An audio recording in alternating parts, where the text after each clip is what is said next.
Hi hello this is మీ మానస. 2024 ఆంధ్రప్రదేశ్ ముఖ్యమంత్రి ఎవరు? ప్రస్తుతం ఉన్న ముఖ్యమంత్రి మరోసారి సీఎం కాగలడా? 30 ఏళ్ల వరకు నేనే సీఎం అని గతంలో జగన్మోహన్ రెడ్డి అన్నా ఇప్పటికీ సీఎం పరిస్థితిలో ఉన్నాడా?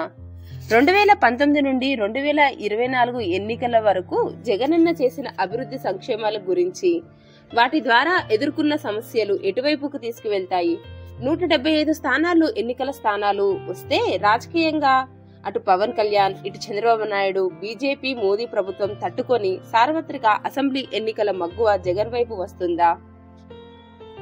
జగనన్న అమ్మఒడి, వైఎస్ఆర్ రైతు భరోసా, వైఎస్ఆర్ ఆరోగ్యశ్రీ, వైఎస్ఆర్ కళ్యాణ కానుక, వాలంటీరీ వ్యవస్థ, జలయజ్ఞం, మద్య నిషేధం, పింఛన్ల పెంపు, అందరికీ ఇల్లు, ఫీజు రియంబర్స్డ్, వైఎస్ఆర్ ఆసరా, మహాబడి, నాడు నేడు, వైఎస్ఆర్ ఆదర్శ స్కీమ్, వైఎస్ఆర్ 9 గంటల వరకు ఉచిత కరెంటు, వైఎస్ఆర్ భీమా, ఏపీ క్యాపిటల్ విషయంలోనూ విశాఖ, అమరావతి, కర్నూలు అనేది ఒక కొలిక్కి రాలేదు. అమరావతి భూముల గురించి ఇంకా చర్చలు నడుస్తున్నాయి. ఇవిలా ఉండగా వైఎస్ రాజశేఖర్ రెడ్డి గారి కొడుకైన జగన్మోహన్ రెడ్డి సీఎం అని ప్రస్తుత పరిస్థితుల్లో వాళ్ళ పార్టీ వాళ్ళు అంటున్నారు. ఏం జరుగుతుందో రాబోయే కాలం తెలుస్తుంది. ఇక పోర్టుల విషయానికి వస్తే రామాయపట్నం పోర్ట్, జెట్ స్పీడ్ తో Bhogapuram airport, Veligonda project, Machilipatnam port, Mulapet port, అవన్నీ పోర్ట్ అభివృద్ధి పనులు జరిగాయి.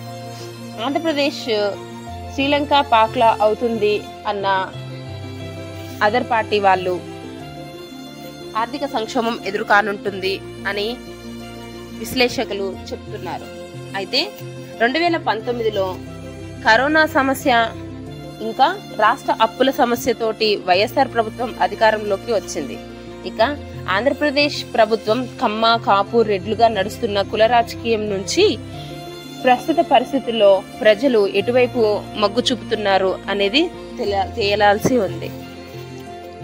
అయితే అవసరం, అర్హత ఉన్నవారికే పథకాలు ఇవ్వాల్సిందిగా, ఉచిత పథకాల కోసం డబ్బులు ఖర్చు పెట్టకుండా అభివృద్ధి వైపు నడపవలసిందిగా ఆంధ్రప్రదేశ్ ప్రజలు కోరుతున్నారు. ఇప్పుడున్న పరిస్థితుల్లో ఎవరు సీఎం కాగలరు అనే అంశం మీరు కామెంట్ సెక్షన్ లో తెలపండి. ఇది జస్ట్ ఆంధ్రప్రదేశ్ సీఎం ఎవరు అనే దానిపైన చర్చ మాత్రమే.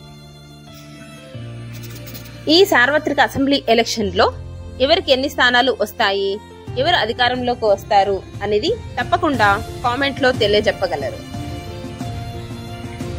ఇలాంటి ఇంట్రెస్టింగ్ వీడియోలు మరిన్ని చూడాలి అనుకుంటే వెంటనే సబ్స్క్రైబ్ చేసుకోండి. @the Manasa Information. Please do subscribe, like and share.